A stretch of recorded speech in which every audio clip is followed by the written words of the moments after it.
million private equity fund with a 5 year life was recently closed. तो sir 50 million का fund था, 5 year का life था, जो कि अभी रिसेंटली क्या हुआ है, क्लोज हुआ है. The following table reflects the cash flow of the fund in millions as well as a public market index and public market return. तो देखो यहाँ पे फंड का कैश फ्लोज दिया हुआ है, 0, 1, 2, 3, 4, 5. पब्लिक मार्केट इंडेक्स, इंडेक्स का वैल्यू दिया हुआ है, एंड पब्लिक मार्केट रिटर्न दिया हुआ है. तो आप देखो, 0, पब्लिक मार्केट इंडेक्स का वैल्यू था 100, फर्स्ट ईयर पे कितना बन गया, 115, कितना परसेंट का रिटर्न, 15%. फिर 115 से 109 हो गया. कोई को चेक करना, चेक कर लो. 109 डिवाइडेड बाई 115, एक बार चेक कर लो प्लीज. 109 डिवाइडेड बाई 115 -1 × 100, नेगेटिव होगा 5.2 एंड सो ऑन. तो इस तरीके से आपका पब्लिक मार्केट रिटर्न दिया हुआ है. ठीक है. और ये जो कैश फ्लोज का पॉजिटिव और नेगेटिव वैल्यूज दिया हुआ है ना, from the investor point of view. मतलब ये जो 28 नेगेटिव है ना, सर इन्वेस्टर फंड को वैल्यू दे रहा है, और जो फंड है ना वो मान लो पब्लिक मार्केट में पैसा लगा रहा है. ये अपने क्या माने, पब्लिक मार्केट इक्विवेलेंट के अंदर में. ये सर मान लीजिए फंड का पैसा जो है, पब्लिक फंड, प्राइवेट फंड का पैसा कहाँ लग रहा है, पब्लिक के अंदर, पब्लिक मार्केट फंड के अंदर में. Is it fine? तो ये नेगेटिव है, ये नेगेटिव है, और 5, 10, 15, 46 पॉजिटिव क्यों है? सर इन्वेस्टर को पैसा डिस्ट्रीब्यूट हो रहा है, मतलब रिटर्न मिल रहा है. Is it fine? Positive. Discuss how to interpret this result and show the year-end asset value for PME associated with this results. बोलो सर कैसे इंटरप्रेट करेंगे and asset value find out करिए. चलिए स्टार्ट करते हैं. Question number 23. और सबसे पहले एक काम करते हैं, एक बार ये जो मेरा प्राइवेट इक्विटी फंड का कैश फ्लोज है उसके हिसाब से आईआरआर कैलकुलेट करते हैं. आईआरआर ऑफ फंड कितना आएगा बताओ प्लीज. CF0, CF1 से लेकर पूरा CF5 तक डालो. CPT I Y Y, CPT IRR 28 negative, C01 22 negative, C025 310, C04 15, C05 46. IRR compute. यह रहा आपका 11.44%.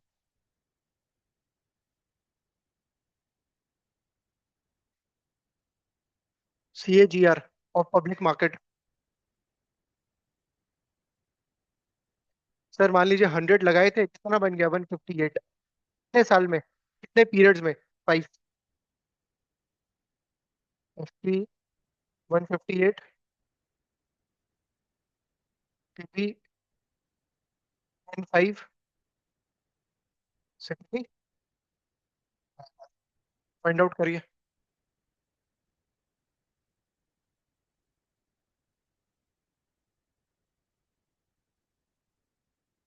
9.58%.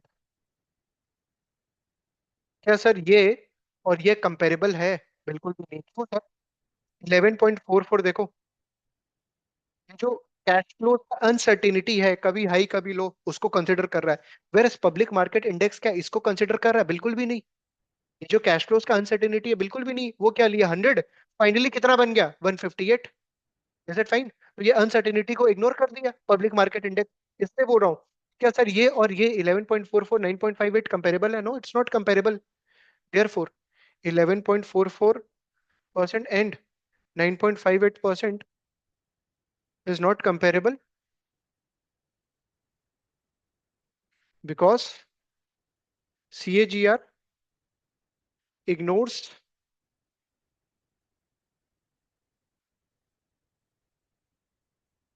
uncertainty of cash flows in between. जो अपने बोल रहे थे, अब नंबर्स के थ्रू देख पा रहे हैं. Is fine? सर क्या करें अब? तो एक काम करते हैं कि सर ये जो कैश फ्लोज आ रहा है ना, इसको एक तरीके से मान लो आप पब्लिक मार्केट इंडेक्स के अंदर में इन्वेस्ट कर रहे हो विद दिस. अब बताइए मेरा आईआरआर क्या होगा. Is it fine? तो सर उसके लिए मेरे को कैश फ्लोज फाइंड आउट करना पड़ेगा, अज्यूमिंग कि ये रिटर्न है. चलो कैलकुलेट करते हैं. यहाँ पे ईयर 0, 1, 2, 3, 4, 5, बिगनिंग रिटर्न तो है यहाँ पे वो,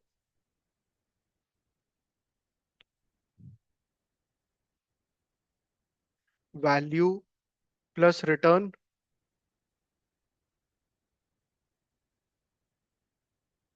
इनफ्लो या आउटफ्लो, उसके बाद क्लोजिंग वैल्यू।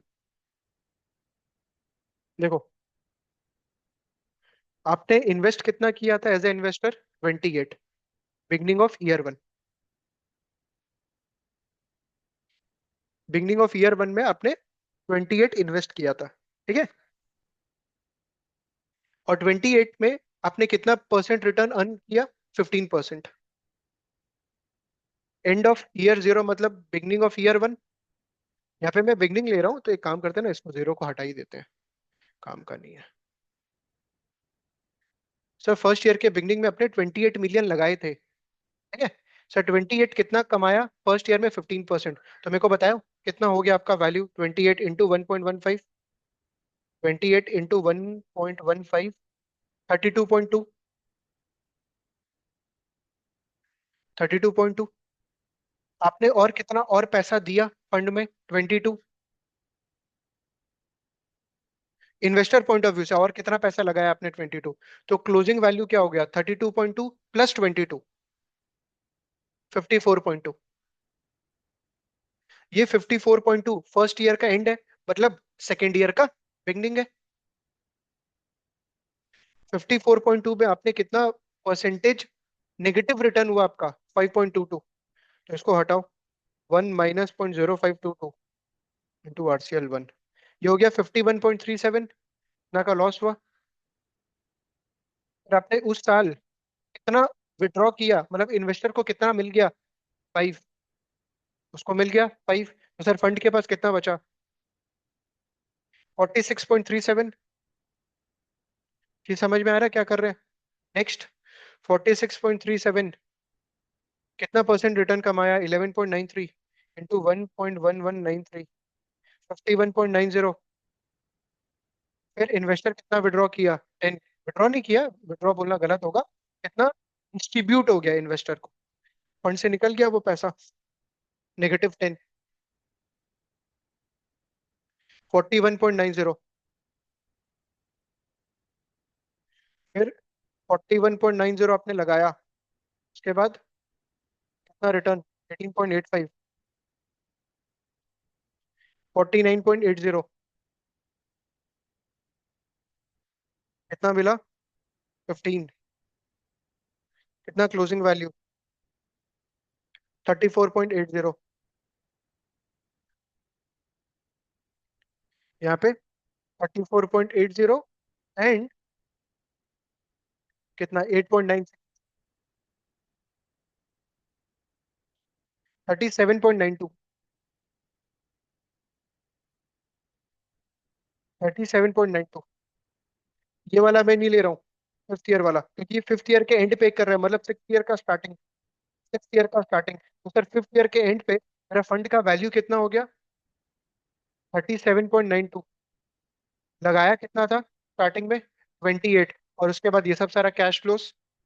क्या करना है मेरे को अब? IRR कैलकुलेट करना है। कैसे करना है देखो, CF0 will be -28, CF1 will be -22, CF3 will be 5, CF4 will be 10। Sorry sorry, कुछ गलती किया। CF0, CF1 22, CF, ये मिस कर दिया, this will be 2, this will be 3, 10, हाँ। CF4 will be 15, CF5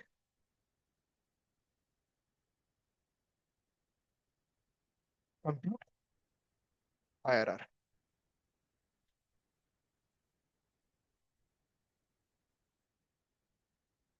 28 negative,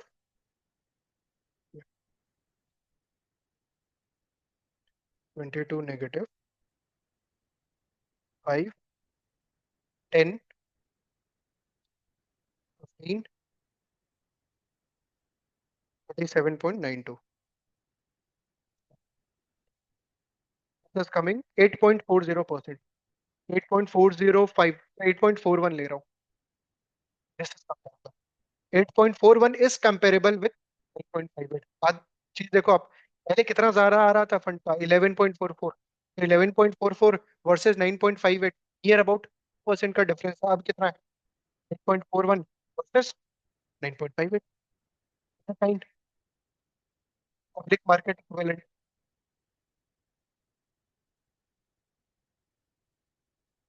अब इसके अंदर में एक प्रॉब्लम क्या है ना, पब्लिक मार्केट इक्विवेलेंट के अंदर में, यार इंडेक्स का जो कॉन्स्टिट्यूएंट्स है और से जो मेरा प्राइवेट इक्विटी फंड का जो कॉन्स्टिट्यूएंट्स है, वो कैसे मैच होगा? चीज समझ में आ रहा है? That's a limitation.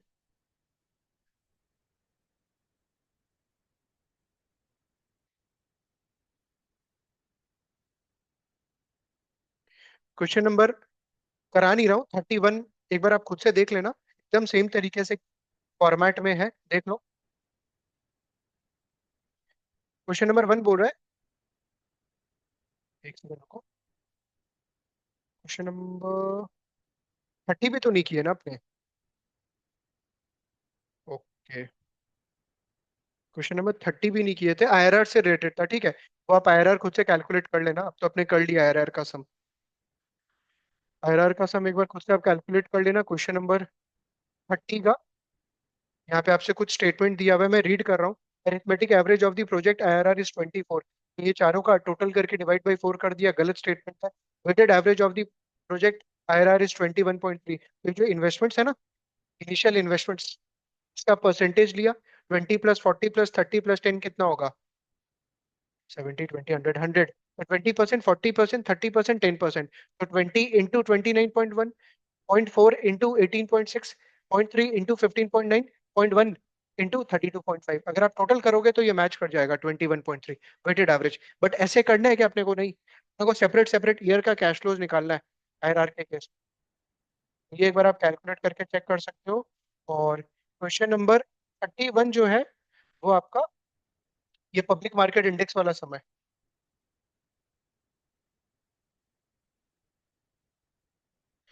ओके, तो यहाँ पे बोल रहा है कि क्यों अपने फंड का आईआरआर 10.5 है और पब्लिक मार्केट का सीएजीआर है 10.67।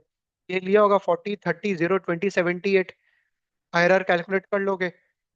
पीवी 100, एफवी 150 और N4, we can calculate I Y Y 10.67 आ रहा है। तो बोला कि क्यों नहीं अपने कंपेयर कर सकते? सर वो तो चीज समझ गए, because of uncertainty of the cash flows, ठीक है।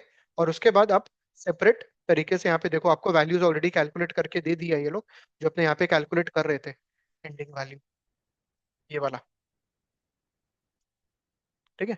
तो आपके पास ये रहा एंडिंग वाला, बिगनिंग वाला ये रहा, और first year, second year, third year का ये रहा। तो आपको करना है CF0 40 negative, CF1 30 negative, CF2 0, CF3 20, and CF4 आपको कैलकुलेट करके दे दिया, बेस्ट पार्ट 76.07 CPT। भाई भाई, ठीक है। तो आप इसको कैलकुलेट कर सकते हो इजीली। परफेक्ट, चलिए, दैट्स इट। तो अपना इस रीडिंग के अंदर में जो भी डिस्कशंस था, कैलकुलेशंस था, वो सब सारा कंप्लीट हो गया।